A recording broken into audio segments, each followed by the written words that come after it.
This is TWiT. So one of the things I like to do is I like to make sure that I challenge my opinion all the time, because I have a lot of beliefs and I want to make sure they're loosely held. So I went around and looked, and one of my favorite people who has, I believe in Gatekeeper on iOS. I don't think it'll make the huge difference some people think it'll make, but I believe in it as a philosophy. And Riley Testut, and I'm going to pronounce that wrong, I apologize. He's the one who's been doing the alternative app store on iOS for a long time now. And I like a lot of his views on it, but even he was worried about this, and he tweeted out that sideloading can allow new apps to exist, but it shouldn't affect those who explicitly choose a curated, secure platform. And forcing Apple to allow alternative app stores is great for giant companies like Facebook and Epic, but it's much worse for consumers. And for good or for ill, the example everybody's using is we have app tracking transparency, for example, but what happens when a company like Facebook, who has the 5 most popular apps or 5 of the 10 most popular apps on iOS, decides they don't want to follow those rules anymore, and they pull them off and say, here's the new Facebook app store for you. And it's not regulated by anything like what an iPhone user expects. It's regulated by a Nova VPN rules of conduct. This is exactly what I've been talking about for the last, I don't know how many months. And he's someone who makes an alternative app store. But this is exactly the problem, is that these larger companies will force us off the platform, or we'll just have to give up on their platform. And that's going to put a lot of pressure, and it's not going to be user friendly. It does feel like there are reasons. What isn't SMS a form of interoperability? I know it's not encrypted, but isn't it Which a form breaks of encryption? Yeah. Yeah. Well, it's not encrypted at all, but that is a form of it. I mean, a number of people have pointed this out in our TWiT community and so forth. But you do have SMS interoperability. You could argue that makes it interoperable. Yeah. Well, that cuts to the heart of the problems with the proposal as it's written right now. They don't, are they talking about feature for feature interoperability, or they are simply saying that it's okay if the Messages app can simply send a message to the Android stock messaging app. It doesn't have to have all the features of iMessage network. But my problem with this is, essentially, it turns the EU court system into a bludgeon against Apple and all these companies because imagine it's not Google. Imagine it's the smaller company saying that I insist that you support my. I created this very, very small messaging system. I want you to sue. I'm going to sue Apple. I want you to force them to allow me to have access to the full iMessage stack. And even if the courts say no, Apple doesn't have to do that, that's a whole bunch of time and effort and money that Apple has to do to basically defend off these BS actions against them. So yeah.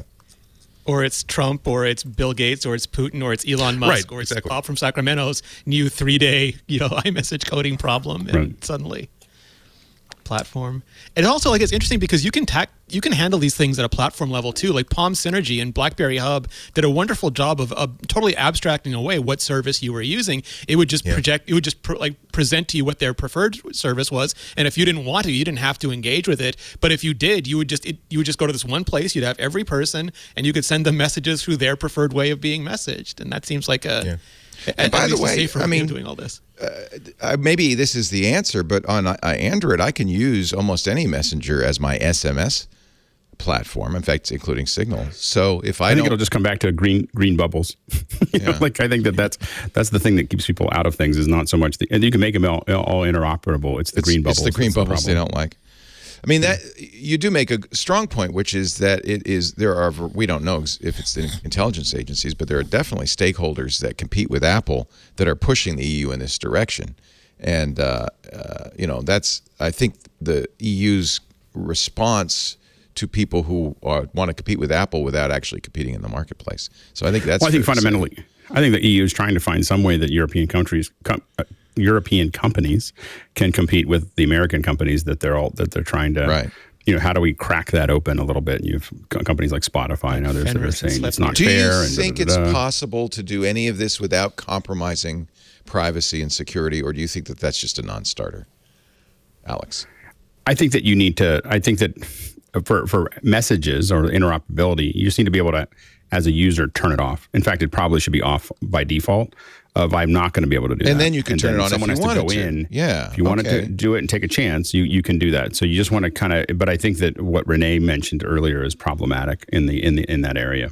So like that you could accidentally suddenly start talking to somebody that isn't inside of that system. And I think that for me, I would rather keep on using the different message systems in their own silo for what they're good for, not rather than trying to. I mean, half my front page of my iPhone is all different messengers. Yeah, well, So that's you get, one of you the see little reasons we badges want and you to go, stop that. I mean, don't you want to get to one messenger that can get You can use messages from email for everybody? that, then. Huh? Like Yeah, an it's- email's like yeah, that. Like if I like, email remember you, I don't know Adium? if it goes to Gmail. Remember Adium? I mean, Yeah.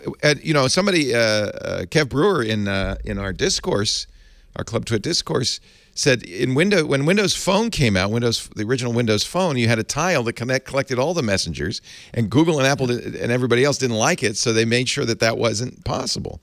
So, I would like to have one messenger program that could handle all the regulated inputs. AIM, right? the problem Like is for that old we. school messengers.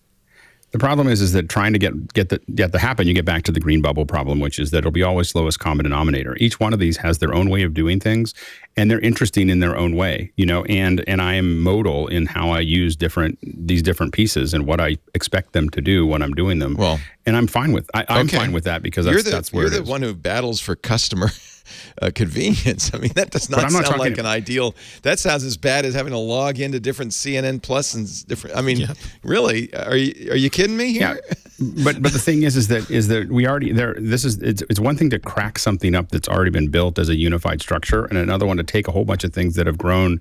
These have all grown up like little weeds, and you're now going to try to pull them together. It's just that if we did that all at the very beginning, that's but we're not quite the actual history.